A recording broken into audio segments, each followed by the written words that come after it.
Hi friends, welcome back to our channel Salt and Pepper. അപ്പോൾ കഴിഞ്ഞ ദിവസം ഇട്ട വീഡിയോയുടെ ബാക്കിയായിട്ടാണ് നമ്മുടെ ഇന്നത്തെ വീഡിയോ. കഴിഞ്ഞ വീഡിയോയിൽ ഞാൻ പറഞ്ഞിരുന്നു എങ്ങനെയാണ് മീൻ പ്രിപ്പയർ ചെയ്യുന്നത് എന്ന്. അപ്പോൾ ആ വീഡിയോ കാണാത്തവർ ദയവായിട്ട് കാണുക. അതിന്റെ കണ്ടിന്യൂവേഷൻ ആണ് നമ്മുടെ ഇന്നത്തെ വീഡിയോ. അപ്പോൾ ബ്രിട്ടീഷ് മീനിനെ ഇപ്പം നമ്മളൊരു താനി കുട്ടനാട്ടുകാരനാക്കാൻ പോവാണ്. അപ്പോൾ നമ്മളൊരു കുട്ടനാടൻ കറിയാണ് നമ്മളിന്ന് വെക്കാൻ പോകുന്നത്. ഈ മീൻ കൊണ്ടായിരിക്കും. ഇത് ട്രൗട്ട് എന്ന് പറയുന്ന ഒരു മീനാണ്. ഇതിനെയാണ് നമ്മൾ ഒരു നാടൻ ഒരു കുട്ടനാടൻ മീൻകറി വെക്കാൻ പോകുന്നത്. അപ്പോൾ അതെങ്ങനെയാണ് ചെയ്യുന്നത് നമുക്കൊന്ന് കണ്ടു നോക്കാം. വെരി സിമ്പിൾ മെത്തേഡ് ആയിരിക്കും ഞാനിതിൽ ഉപയോഗിക്കാൻ പോകുന്നത്. ഞാൻ വീട്ടിൽ സാധാരണ വെക്കുന്ന രീതിയിൽ ഒരു കറിയാണ്. പക്ഷേ ഇത് നല്ല ടേസ്റ്റിയാണ്, നല്ല ക്രീമി ആയിട്ടിരിക്കുന്ന ഒരു കറിയായിരിക്കും നമ്മളിന്ന് ചെയ്യാൻ പോകുന്നത്. അപ്പോൾ അതിനുവേണ്ടി ഞാനിപ്പോൾ എടുത്തേക്കുന്നത് 1.5 കിലോ ഉണ്ടെന്ന് തോന്നുന്നു ഈ മീൻ കണ്ടിട്ട്. ഇതിലേക്ക് നമ്മൾ സാധാരണ ചേർക്കുന്ന പോലെ തന്നെ എൻ്റെ കുഞ്ഞുള്ളി ഇല്ല, ഞാൻ സാധാരണ തന്നെ സബോളയാണ് ഉപയോഗിക്കാറ്. സാധാരണ ഒരു സബോള, ഹാഫ് സബോള ഞാൻ ഉപയോഗിക്കുന്നു. വൈറ്റ് സബോളയാണിത് കേട്ടോ. ഹാഫ് നിങ്ങൾക്ക് ചുമലയോ അല്ല ഉള്ളിയോ എന്ത് വേണമെങ്കിലും ഉപയോഗിക്കാം. ഇഞ്ചി, സാധാരണ ഒരു വലിയ കഷ്ണം ഇഞ്ചി. ഇത് ഞാൻ ചോപ്പറിലിട്ടാണ് ചെയ്തെടുക്കാൻ പോകുന്നത്, അതുകൊണ്ടാണ് വലിയ പീസായിട്ട് നിങ്ങൾ ഇതിനെ കാണുന്നത്. ഓക്കെ, അതുപോലെ തന്നെ ഞാനൊരു 7 വെളുത്തുള്ളി, ഇത് വലിയ വെളുത്തുള്ളിയാണ്, അത്ര ഞാൻ എടുത്തിട്ടുണ്ട്. ഓക്കെ, ഇനി ഒരു 2 പച്ചമുളക്, കണ്ടല്ലോ പച്ചമുളക്, ആവശ്യത്തിന് ടേസ്റ്റിന് കറിവേപ്പില ഇഷ്ടം പോലെ എടുത്തിട്ട് പെരുമാറുക. കറിവേപ്പില നോ പ്രോബ്ലം. ആവശ്യത്തിന് ഉപ്പ്, അതുപോലെ തന്നെ നിങ്ങൾക്ക് വെളിച്ചെണ്ണ ഉപയോഗിക്കേണ്ടവർക്ക് വെളിച്ചെണ്ണ ഉപയോഗിക്കാം, അല്ലെങ്കിൽ ഓയിൽ ഉപയോഗിക്കാം. പിന്നെ ഞാൻ ഉപയോഗിക്കാൻ പോകുന്നത് ചെറിയ 2 തക്കാളി. ഇതാകുമ്പോൾ നല്ലൊരു ക്രീമി ആയിട്ടിരിക്കും. അങ്ങനെ അധികം പുളിയില്ല ഇവിടുത്തെ തക്കാളിക്ക്. നിങ്ങൾ ഉപയോഗിക്കുന്ന തക്കാളിക്ക് നല്ല പുളിയാണെങ്കിൽ ഒരെണ്ണം ഉപയോഗിച്ചാൽ മതി കേട്ടോ. അതുപോലെ തന്നെ നമ്മുടെ കുടംപുളി, ഇതിന് നല്ല പുളിയാണ്, അതുകൊണ്ട് അങ്ങേയറ്റം ഞാനൊരു 3 കുടംപുളി മാത്രമേ ഉപയോഗിക്കുന്നുള്ളൂ കേട്ടോ. ഇത് നല്ല വെള്ളത്തിലിട്ട് നിങ്ങൾക്കറിയാലോ എങ്ങനെ ചെയ്തെടുക്കണമെന്ന് കുതിർത്തെടുക്കുന്നു. അപ്പോൾ എന്തായാലും ഞാൻ ഇവരെ എല്ലാം ഒന്ന് ചോപ്പറിലിട്ടെന്ന് ചോപ്പ് ചെയ്തെടുക്കാൻ പോവാണ്. നിങ്ങൾക്ക് ചിലരാണെങ്കിൽ അരച്ചെടുക്കുന്നവരുണ്ട് ഇത് മിക്സിയിലിട്ട്, അല്ലെങ്കിൽ ചതച്ചെടുക്കുന്നവരുണ്ട്. അത് നിങ്ങൾ എങ്ങനെ വേണമെങ്കിലും ഉപയോഗിച്ചോളൂ, നിങ്ങളുടെ ഇഷ്ടത്തിനനുസരിച്ച്.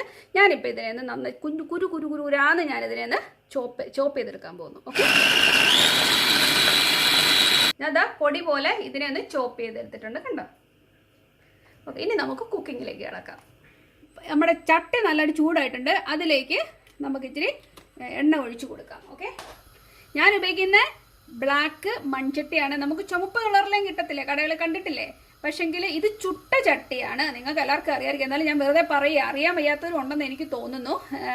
എന്താ പറയുന്നത്, ഈ ചട്ടിയിൽ ഞാൻ അമ്മമാർക്കൊക്കെ ഞാൻ വാങ്ങിച്ചു കൊടുത്തായിരുന്നു ഞാൻ ഇങ്ങോട്ട് കൊണ്ടുവരാൻ നേരം. അപ്പോൾ അവർ പറഞ്ഞു ബെസ്റ്റ് ചട്ടിയാണ്, നല്ലതാണെന്നാണ് പറയുന്നത്. ഇതിനകത്തൊന്നും ഒരു ചൊവയോ അങ്ങനെയൊന്നുമില്ല, ഇത് ഓൾറെഡി ചുട്ടതാണ്. അപ്പോൾ നിങ്ങളൊന്നും ഇനി വാങ്ങാത്തവരാണെങ്കിൽ ട്രൈ ചെയ്ത് നോക്കുക കേട്ടോ, ഒത്തിരി നല്ല ചട്ടിയത്. അപ്പോൾ നമ്മുടെ എണ്ണ നന്നായിട്ട് ചൂടായിട്ട് വന്നിട്ടുണ്ട്. അതിലേക്ക് നമ്മുടെ കടുക് അപ്പോൾ നമ്മുടെ കടുക് ചേട്ടൻ്റെ പൊട്ടിത്തെറിക്കുന്ന കണ്ടോ നിങ്ങൾ.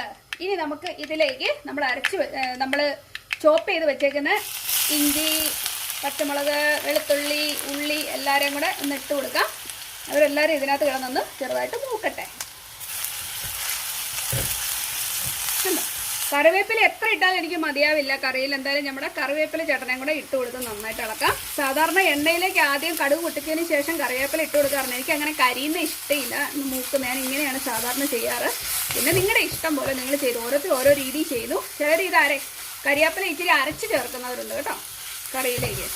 നല്ല ഗുണമുള്ള സാധനമല്ലേ, പിന്നെ അതിൻ്റെ മണം പറയണ്ടല്ലോ, നമുക്കറിയാമല്ലോ. ഇടുമ്പോൾ ചെറുതായിട്ട് ഇച്ചിരി ഉപ്പിട്ട് കൊടുക്കാറുണ്ട് കേട്ടോ. എന്നിട്ട് അവസാനം കുറച്ച് ഞാൻ ഉപ്പിട്ട് ആവശ്യത്തിന് പിന്നീട് ചേർത്ത് കൊടുക്കുകയാണ്. അപ്പോൾ അത് ഇപ്പം ആവശ്യത്തിന് ഇത് മൂത്തിട്ടുണ്ട് കേട്ടോ. എനിക്ക് ഒത്തിരി അങ്ങ് കരിയുന്ന ഇഷ്ടം. ഇതിൻ്റെ കളറൊന്ന് മാറിയിട്ടുണ്ട്. നമ്മൾ ഈ കളറ് മാറിയ അവസ്ഥയിലേക്ക് ഞാൻ കുറച്ച് മഞ്ഞൾപ്പൊടി ചേർത്തു. നിങ്ങൾക്കറിയാമല്ലോ മഞ്ഞൾപ്പൊടി ഒരു 1/4 സ്പൂണേ ഞാൻ ചേർത്തുള്ളൂ. അതിന് ഒത്തിരി മഞ്ഞൾപ്പൊടി ചേർക്കാറില്ല, എന്നാലും അത്യാവശ്യം ഇത് മതിയാവും. അതേ കണ്ടോ അതിൻ്റെ കളർ മാറുന്നുണ്ടോ. ഇനി ഇതിലേക്ക് നമുക്ക് മുളക് പൊടി ചേർത്ത് കൊടുക്കാം. കുഞ്ഞു സ്പൂണാണ് ഇത്. പിരിയം മുളക് പൊടിയാണ് ഞാൻ ചേർക്കുന്നത് കേട്ടോ, അല്ലെങ്കിൽ നമുക്ക് ഭയങ്കര എരിവായിരിക്കത്തില്ലേ. ഞാനുണ്ട് പിരിയം മുളക് പൊടി നമ്മുടെ ആവശ്യത്തിന് ചേർത്ത് കൊടുത്തു. ഒരു 2 ടേബിൾ സ്പൂണോളം ഞാൻ ചേർത്ത് കൊടുത്തിട്ടുണ്ട്. ഓക്കെ, ഞാൻ മല്ലിപ്പൊടി ചേർക്കില്ല. ഓക്കെ, ചിലർ മല്ലിപ്പൊടി ചേർക്കുന്നവരുണ്ട്, ഇതിലേക്ക് ഞാൻ മല്ലിപ്പൊടി ചേർക്കാറില്ല. പിന്നെ ഞാൻ ഇനി ചെയ്യാൻ പോകുന്നത് ഇതിലേക്ക് ടൊമാറ്റോ ഞാൻ ചോപ്പ് ചെയ്തിട്ട്, നിങ്ങൾക്ക് വേണമെങ്കിൽ മിക്സിയിലിട്ടൊന്ന് അരച്ച് ചേർക്കാം. ഇത് ചെറുതായിട്ടൊന്ന് മൂത്തോട്ട്. ഇപ്പം നല്ല കളർ തോന്നില്ല ചട്ടിക്കകത്തോട്ട്, കറുത്ത ചട്ടിയിൽ ചുമല അരപ്പ്. ആഹാ, എന്താ രസം.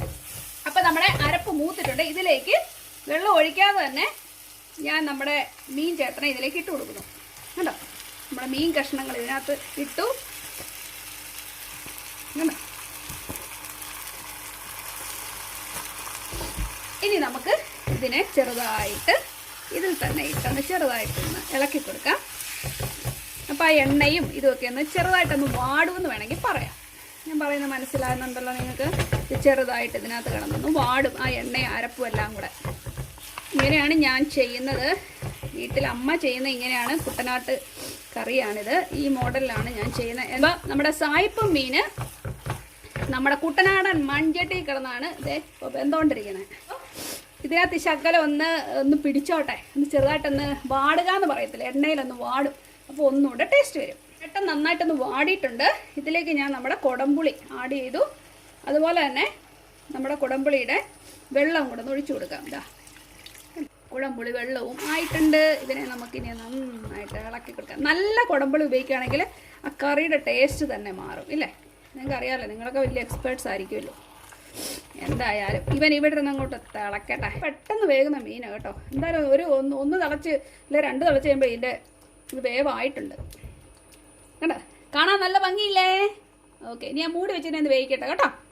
അപ്പോൾ നമ്മുടെ കറി നല്ല സുന്ദരമായിട്ട് തിളച്ച് ഭംഗിയായിട്ട് വരുന്നുണ്ട്. ഇനി ഇച്ചിരി കൂടെ ഒന്ന് കുറുകാനുണ്ട്. അതിനുശേഷം നമ്മളിത് ഓഫ് ചെയ്തിട്ട് കപ്പയും മീനും കൂട്ടി അടിക്കാൻ പോവാണ്. അപ്പോൾ എല്ലാവരും ഞങ്ങളുടെ കൂട്ടത്തിൽ കൂടിക്കോ കേട്ടോ.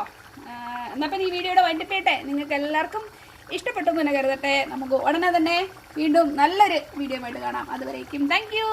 ബൈ.